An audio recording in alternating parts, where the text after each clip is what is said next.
हरिओम। ओम आनंद ma'am, Om Shanti ma'am, ओम ज्ञान ma'am, आप सभी दर्शकों का हमारे चैनल पर स्वागत है। आज हम लोग बीएड फर्स्ट सेमेस्टर के अंतर्गत बाल्यावस्था में सामाजिक विकास के विषय में अध्ययन करेंगे।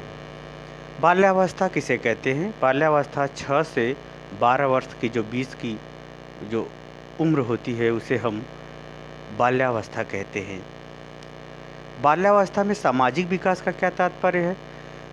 जहाँ संबंध पाए जाते हैं वहाँ समाज होते हैं।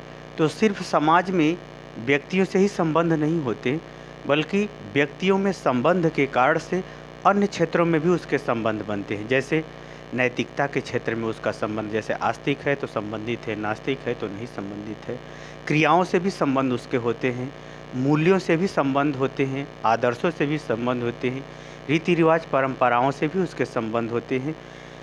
एक प्रकार से ये समझिए, समाज की समस्त गतिविधियों से, जो समूहों से जुड़ी है, आवश्यकता से जुड़ी है, समस्या से जुड़ी है, परिवर्तन से जुड़ी है, समाज की इच्छाएं और सामूहिक इच्छाओं से जुड़ी है, समाज के मूल्य और आदर्शों से जुड़ी है, समाज के क्रियाकलाप व्यवहारों से जुड़ी है, ये सभी संबंधों के अंतर्गत आते हैं।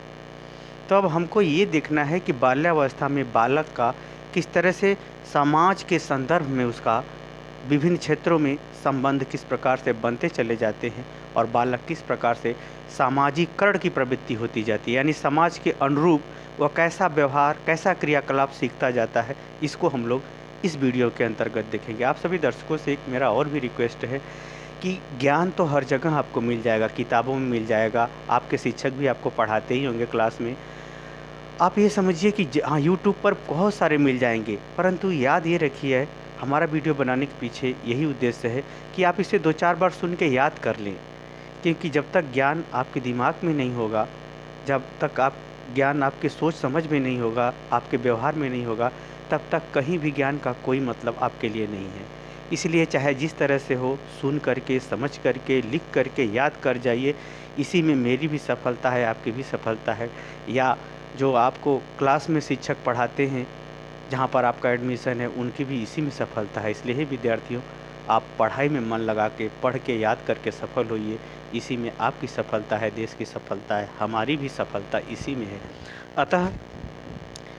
अतः बार बार इसे सुन करके याद करने का प्रयास कीजिएगा। यहाँ सामाजिकरण का तात्पर्य है कि समाज के अनुरूप क्रियाकलाप व्यवहारों को सीखना ही बालकों का सामाजिक विकास कहलाता है। क्या कहलाता है? समाज के अनुरूप क्रियाकलाप, व्यवहार, मान्यता, आदर्श इत्यादि के अनुरूप व्यवहार करना, गुणों को धारण करना, सीखना, आत्मसात करना ही सामाजिकरण कहलाता है। उसी को कहते हैं सामाजिक विकास। अब 6 से 12 वर्ष की अवस्था में बालक का किस प्रकार से सामाजिक विकास होता है उसको हम लोग देखते हैं। उसमें हरलाक, क्रो एंड क्रो और अन्य जो मनोवैज्ञानिक हैं या शिक्षा शास्त्रियों के अनुसार हम लोग अध्ययन करेंगे, जिन्होंने एक संगठित होकर के अपने विचारों को 6 से 12 वर्ष की अवस्था में बालकों के अंदर होने वाले सामाजिक विकासों के आधार पर वर्णन किया है। पहला अगर हम लोग देखें तो इसमें सबसे बड़ी बात यह है कि बाल्यावस्था जैसे 6 से 12 वर्ष शुरू होती है, वैसे ही बालक का विद्यालय में क्या होता है? प्रवेश हो जाता है, यानी प्राथमिक विद्यालय में उसका प्रवेश होता है। तो प्राथमिक विद्यालय में जैसे ही वो प्रवेश करता है तो तुरंत उसका सामाजिक विकास, शिक्षक के प्रति उसका विश्वास, लगाव, मित्रों के प्रति, जो बच्चे आए हैं पढ़ने, उन बालकों के संग उनका समूह का अपना व्यवहार सीखता है, मित्रता उसमें बनाता है, उसमें गुरु के प्रति विश्वास, मित्रों के प्रति विश्वास, अपने कार्यों के प्रति विश्वास की भावना का विकास होता है और अपने जो अनुकूल होता है उसको अपने पास में रखता है, उससे मित्रता जोड़ता है, उससे बातें करता है, उससे अपनी गतिविधियों को शेयर करता है और कार्यों का अभ्यास, जैसा शिक्षक बताता है, शिक्षा के माध्यम से अभ्यास करना, विद्यालय के अनुशासन का धीरे धीरे उसे पालन करने का स्वभाव, स्वच्छता और पसंद और अपसंद संबंधी बातों को धीरे धीरे वह विद्यालय में प्रवेश के साथ ही सीखना शुरू कर देता है। क्योंकि यहाँ से उस बालक का एक प्रकार से सामूहिक व्यवहार, एक प्रकार से सामाजिकरण का जो स्वरूप है, विद्यालय से बहुत तेज़ी से बालकों में बढ़ता है। बालक उसको सीखते हैं, समूह के प्रति, मित्र के प्रति, शिक्षक के प्रति, माता पिता के प्रति। इस प्रकार से जब जब बालक जैसे ही विद्यालय में प्रवेश करता है, वैसे शिक्षक की बातों पर उसे ज़्यादा विश्वास होता है। माता पिता को कहता है कि नहीं, हमारे सर जी ऐसा बताएं, हमारे गुरु जी ऐसा बताएं। इस प्रकार से वह समाज के आधारभूत जो विकास का तेज़ी से प्रारंभ उसका विद्यालय स्तर से ही प्रारंभ हो जाता है। यानी विद्यालय स्तर पर इन गतिविधियों से कि वह सीखता है, यानी उसका सामाजिक विकास होता है, क्योंकि सभी चीज़ें एक दूसरे से ही न जुड़ी हुई हैं, संवादात्मक रूप से ही न जुड़ी हुई हैं, इसीलिए उसका सामाजिक विकास है। दूसरा, अगर हम देखें खेल के प्रति रुचि, बाल्यावस्था में बालक क्या करता है, खेल के प्रति बहुत ज़्यादा रुचि प्रदर्शित करता है। इसमें क्या होता है, अब पहले बाल्यावस्था से पहले बड़ों के साथ ज़्यादा खेलना उसको पसंद आता था, लेकिन इस अवस्था में क्या होता है, अपने समान उम्र में खेलना पसंद करता है। सामान्यतः जो है बाल्यावस्था के प्रारंभ में लड़के लड़कियां तो दोनों आपस में खेल लेते हैं, परंतु जैसे जैसे बाल्यावस्था यानी उत्तर बाल्यावस्था जैसे जैसे 6 से 12 वर्ष की उम्र की ओर बढ़ते चले जाएंगे, वैसे वैसे लड़के अपना अलग खेल और लड़कियां अपने अनुसार अलग खेल खेलना पसंद करती हैं। यानी उनके खेल में भी अंतर देखने को मिलता है। लड़कियां जहां गुड़िया खेलती हैं, वहां लड़के जो है बैट बॉल खेलना या फिर अन्य जो खेल होते हैं उसको खेलना, और ये जो है खेलों के प्रति अपनी विशेष रुचि प्रदर्शित करते हैं। इसमें जब खेलने लगते हैं तो खान पान, पढ़ाई लिखाई, अन्य दायित्व तो किनारे हो जाता है, विशेष रुचि प्रदर्शित करने लगते हैं। और ये जो खेल में जो है परस्पर एक खेल के नियमों का सब पालन करते हैं। ऐसा नहीं कि खेल का नियम तोड़ के वो खेल नहीं खेलते, बल्कि खेल के नियम का पालन करके खेल खेलते हैं। यानी परस्पर व्यवहारों का पालन, एक दूसरे के खेल के प्रति नियमों का पालन करते हैं और एक दूसरे के साथ सहयोग के साथ वह खेल को खेलते हैं। इस प्रकार से देखिए तो खेल के प्रति इनकी रुचि है। तो इसमें कौन कौन सा विकास हुआ, जब परस्पर सहयोग की भावना का विकास हुआ, परस्पर नियम पालन करने का विकास हुआ, परस्पर अलग अलग रुचि के अनुसार एक दूसरे के संग व्यवहार करना क्या विकास हुआ, ये सब सामाजिक विकास के ही रूप है। ऐसा नहीं कि खेल सामाजिक विकास का रूप नहीं, खेल सामाजिक विकास का रूप है। जैसे इसमें जो है लड़कों के प्रति अधिक लगाव होने लगता है, लड़कियों का अपने समूहों के प्रति लगाव होने लगता है। तो जैसे ही लगाव होगा वहाँ निश्चित रूप से मित्रता का संबंध बनेगा, आत्मीयता का संबंध बनेगा, प्रेम का संबंध बनेगा, एक प्रकार से सद्भावना का जो है आधार बनेगा। तो इस प्रकार से जो है ये खेल के माध्यम से भी सामाजिक विकास या सामाजिक गुणों का विकास होता है। तीसरा देखिए सामूहिक व्यवहार। बाल्यावस्था में जैसे ही बाल्यावस्था यानी 6 से 12 वर्ष की उम्र की ओर बढ़ते चले जाएंगे, जैसे ही बालक का विकास होता है 6 से जैसे जैसे 12 वर्ष की अवस्था तक पहुंचता है, उसके अंदर सामूहिक व्यवहार का भी बहुत तेज़ी से विकास होता है, जिसमें जो है विशेष विश्वास, यानी जो उसकी मंडली, जो ग्रुप बनता है, जो समूह बनता है, उसमें वो विशेष विश्वास रखता है। लड़कियों का अपना, लड़कों का अपना। यही कारण है कि जब बच्चे आपस में झगड़ते हैं तो जो लड़कों का अपना ग्रुप होता है दूसरे लड़कों के ग्रुप से झगड़ा हुआ तो उसके प्रति वो वफादारी भी दिखाते हैं, एक साथ लड़ते झगड़ते हैं सब। अगर पूरे लड़कियों का समूह लड़कों के समूह से झगड़ा होगा तो पूरी लड़कियां मिल के लड़कों से झगड़ा करने के लिए तैयार हो जाएंगी। एक प्रकार से समूह के सामूहिक रूप से वफादारी भी प्रदर्शित करते हैं और दूसरे के प्रति लगाव एवं दुराव, यानी ऐसे बालक जो है बड़ी उम्र वालों से भी दूर हटना चाहते हैं और दादा दादी वाले की भी, बूढ़े वाले समूहों से भी ये दूर हट करके अपना एक विशेष, अपना एक अलग समूह बना करके रहते हैं। और इनमें जो है आपस में जो है ये चुनाव में टकराव, यानी कि कोई चीज़ अगर पसंद करते हैं, कोई कपड़ा पसंद करना है, कोई क्रिया पसंद करना है, तो माता पिता के अनुसार नहीं अपने अनुसार वो पसंद करना ज़्यादा अच्छा समझते हैं। और इनमें जो है होता क्या है, समायोजन की भी समस्या देखी जाती है, क्योंकि जैसे होता है कि बड़े अपने अनुसार उसको चलाना चाहते हैं, वो स्वतंत्र होकर चलना चाहता है, तो इस प्रकार थोड़ी सी दिक्कतें आती है और समायोजन करने में। इनका अपना टोली के प्रति अपना जो समूह बनाए रहते हैं, बालकों का जो समूह, लड़कियों का जो अपना समूह होता है, उनके प्रति अपना एक युक्त सामूहिक व्यवहार होता है, एक सामूहिक बातों का शेयर करते हैं, सामूहिक रूप से खेलते हैं। और ये अपने इस अवस्था में सामूहिक व्यवहार के अंतर्गत लड़के अपने आदर्श के अनुरूप व्यवहार प्रदर्शित करना पसंद, जैसे लड़कों का क्रिकेट वाला बताएगा कि हमको ये पसंद है, लड़कियां इसी तरह से अभिनेत्रियों के अनुसार बताएंगी कि हमको वो पसंद है। इस तरह से एक स्वभाव देखने को मिलता है। आदर्शों के अनुरूप लड़के अपना व्यवहार प्रदर्शित करते हैं, वो क्रियाकलाप भी हो सकता है और फिल्में भी हो सकती हैं, कोई कलाकार भी हो सकता है, कोई शिक्षक भी हो सकता है। उसी तरह से लड़कियों का भी अपने अनुसार वो प्रदर्शित करती हैं, यानी अपने अनुसार वो जिस तरह से लड़के होते हैं उसी तरह लड़कियाँ। इस प्रकार से सामूहिक व्यवहार भी देखा जाता है, जिससे सामाजिक विकास होता है।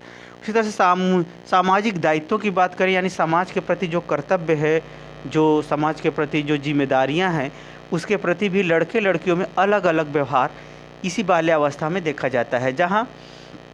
जहाँ लड़कों में समाज में बढ़ चढ़ करके, जैसे कोई फंक्शन, कोई कार्यक्रम है तो उसमें शारीरिक रूप से मेहनत करना, यानी सहयोग करना, नियंत्रण करना, कार्य को करना, न्याय, साहस इत्यादि जो है, इत्यादि प्रवृत्तियाँ पुरुषों में, यानी लड़कों में समाज के प्रति सोच समझ और व्यवहार देखे जाते हैं। उसी तरह से लड़कियों में जो है सामाजिक दायित्वों के अंतर्गत श्रृंगार संबंधी कार्य, नृत्य संबंधी नाचना गाना, बातें बहुत करना, रंग के अनुसार कपड़ा सेलेक्ट करना, किसी बात को छिपाना, और जो होता है छोटी छोटी बातों में थोड़ा थोड़ा लड़ना झगड़ना, ये सब व्यवहार सामाजिक दायित्वों के प्रति या सामूहिक कार्यक्रमों के प्रति लड़के लड़कियों में अलग अलग देखे जाते हैं। इस प्रकार से इनका भी एक सामाजिक दायित्वों के प्रति अलग अलग भूमिका, अलग अलग दृष्टिकोण और अलग अलग क्रियाकलापों को देख सकते हैं। ये भी एक सामाजिक विकास का एक व्यवस्थित रूप है। पांचवा अगर देखें तो सामाजिक विकास के अंतर्गत अगर देखा जाए तो लड़के लड़कियां अपना रुचि भी अलग अलग प्रदर्शित करते हैं। जहां लड़कों में दौड़ना, घूमना, हल्ला करना, मार धाड़ करना, हीरो वाले स्टाइल में रहना, खेल खेलना, बाहरी कार्यों को बढ़ चढ़ करके करना समाज के अंदर, तो ऐसे कार्यों में लड़के जो है ज़्यादा रुचियाँ प्रदर्शित करते हैं। वहीं लड़कियों में देखें तो गीत संगीत, नृत्य, कढ़ाई बुनाई, रंगाई, सजावट इत्यादि संबंधी गतिविधियों में वो ज़्यादा रुचि लेती है। यह भी समाज का ही ये सब गतिविधियाँ हैं, इसलिए समाज के कार्यों के अंतर्गत यह भी एक सामाजिक विकास का ही स्वरूप है जो अलग अलग देखा जाता है। यहाँ पर यानी ये कहिए कि लड़के लड़कियों में जो है अब थोड़ा थोड़ा भेद होना शुरू हो जाता है। ये बाल्यावस्था में अलग अलग व्यवहार होता है, वही किशोरावस्था में धीरे धीरे अन्य शारीरिक गतिविधियों के विकास के कारण से उनमें धीरे धीरे जुड़ाव या लगाव या एक दूसरे के प्रति आकर्षण होता है। वो आगे के वीडियो में पढ़ाया जाएगा। अगर हम सामूहिक सम्मान की भावना करें तो यह बहुत महत्वपूर्ण होता है। इसको बहुत ध्यान से सबको व्यवहार करना चाहिए। अगर सामूहिक रूप से सम्मान की भावना अगर बालकों को देंगे तो सम्मान की भावना दे करके उसके सही व्यवहार सिखा सकते हैं। सम्मान दे करके उसको क्या है, सही कार्य को सिखा सकते हैं। अगर सम्मान आप नहीं देते हैं घर स्तर पर या समाज के स्तर पर, सही कार्यों पर सम्मान नहीं देते, उसे बार बार डांटते हैं, बिना सम्मान दिए डांटते हैं, तो वह क्या होगा, बिगड़ जाएगा। इस अवस्था में क्या होता है, सम्मान न देने पर क्या होता है, बिगड़ जाता है, झगड़ालू हो जाता है या कटना शुरू हो जाता है या अलग होने की प्रवृत्ति, चिढ़ने की प्रवृत्ति, अति क्रोधी होने की प्रवृत्ति हो जाती है। यानी इसमें ये ध्यान रखना चाहिए कि बाल्यावस्था में सामाजिक विकास के अंतर्गत बालकों को सम्मान देकर सिखाएंगे तो बहुत अच्छा सा सीखेगा। अगर अपमान देंगे तो वह विलोम यानी गलत व्यवहार, गलत प्रवृत्तियों का विकास होने लगता है। और अगर सामूहिक सम्मान के संग संग सामूहिक सम्मान मिलता है तो नेतृत्व की क्षमता, नियंत्रण की क्षमता, ये सब भी बढ़ने लगती है। और इसमें ये वही बात समझना ज़रूरी है कि सामूहिक सम्मान के अंतर्गत अब धीरे धीरे जैसे जैसे उसका 12 वर्ष के करीब पहुंचने लगता है तो उसकी बुद्धि निर्णय लेने लगती है। फिर वह धीरे धीरे अपमान का कारण समझते हुए सुधार करने की प्रवृत्तियों का भी विकास होने लगे। यानी बुद्धि के अंतर्गत वह सही निर्णय और सही साहस करते हुए सही कार्यों को करना भी पसंद करता है। परंतु बाल्यावस्था के प्रारंभ में सम्मान के साथ उसे सिखाना आवश्यक होता है, परंतु बाल्यावस्था के अंत तक जब उसके अंदर किसी बात को, नैतिक बात को, पारिवारिक बात को, सही बात को जब समझने की क्षमता आ जाती है तो अब वह जो है सही कार्यों के प्रति साहस और निर्णय भी प्रदर्शित करने लगता है। साथ ही संगठनों का स्वरूप यानी वह अपने जो समूह है उसके प्रति भी वह अपना सम्मान चाहता है। अगर संगठन में उसको सम्मान नहीं मिलता तो वह अलग हो जाएगा। और पारिवारिक स्तर पर भी उसको सम्मान की ज़रूरत होती है ताकि लोग रिस्पेक्ट और प्रेम देकर के सहानुभूति के संग यदि उसे सिखाएंगे तो बालक सीख जाएगा, नहीं तो गलत व्यवहार, गलत अनुक्रिया का विकास होने लगता है। ये सम्मान के प्रति विशेष लगाव लड़के लड़कियों दोनों में बढ़ जाते हैं। किस अवस्था में, बाल्यावस्था में सामूहिक सम्मान पाने के लिए। यदि आप गलत किया है तो उसको क्रूरता वाला व्यवहार न कीजिए, सम्मान देते हुए प्रेम से अगर आप सिखाएंगे तो रास्ते पर आ जाएगा, नहीं तो बिगड़ने की प्रवृत्ति बहुत ज़्यादा हो जाती है या बहुत ज़्यादा वह बिगड़ सकता है। इसी तरह से अगर हम नैतिकता की बात करें तो बाल्यावस्था में नैतिकता यानी जो धर्म है, संस्कृति है, जो परंपरा है, आदर्श है, जो मूल्य है, जो उपासना है, उसके प्रति उनके अंदर सोच समझ का विकास होने लगता है। उसको अच्छे ढंग से समझने लगते हैं, पहचानने लगते हैं और उसके अनुसार अपने व्यवहार को करते हुए अपने को अच्छा साबित करने के लिए एक प्रकार से विकास की भावना रखते हैं। साथ में वह गलत कार्यों से थोड़ा भय भी उनको लगता है और वह समाज में हर चीज़ का मूल्य महत्व भी समझने लगते हैं। वहीं साथ में कहा जाता है आदर्शों के अनुरूप जो भगवान को वो मानते हैं उसके अनुरूप वह व्यवहार भी करने लगते हैं। और साथ ही संस्कारों में अगर उपासना है, अगर पूजा पाठ होता है तो वह उपासना भी सीख लेता है। इस प्रकार से उसका जो है नैतिक विकास भी होता रहता है। इस प्रकार से अगर हम देखें तो 6 से 12 वर्ष की अवस्था में ही यानी बाल्यावस्था में ही उसके भावी जीवन का व्यवस्थित सामाजिक जीवन का प्रारूप और आधार सुनिश्चित हो जाता है। इस प्रकार बाल्यावस्था में बालकों के सामाजिक विकास, नैतिक विकास, उसके भावी जीवन का समाजीकरण का एक आधारभूत संरचना या आधारभूत नींव का निर्माण हो जाता है। मुझे उम्मीद है कि आप समझ गए होंगे कि बाल्यावस्था में सामाजिक विकास किस प्रकार होता है और बाल्यावस्था में ही बालकों को संभालना और उनको सही दिशा में सही सामाजिक अनुक्रिया के लिए संस्कार देना, सिखाना बहुत आवश्यक होता है। इसीलिए प्रत्येक शिक्षक को इन समस्त गतिविधियों से परिचित होना चाहिए, ध्यान में रखना चाहिए ताकि बालकों के व्यक्तित्व का सामाजिकरण करते हुए विकास किया जा सके। मुझे उम्मीद है कि मेरा व्याख्यान आप समझ गए होंगे। समझ गए हैं तो 2-4 बार इसको बार सुन लीजिए ताकि आपको याद हो जाए और परीक्षा में लिखने में आप सफल हो जाएं। आप स्वस्थ और व्यवस्थित नागरिक बने। इसी में आपकी सफलता है, मेरी सफलता है, देश की सफलता है। आज के लिए इतना ही। पसंद आया हो तो लाइक शेयर सब्सक्राइब करें। हरिओम।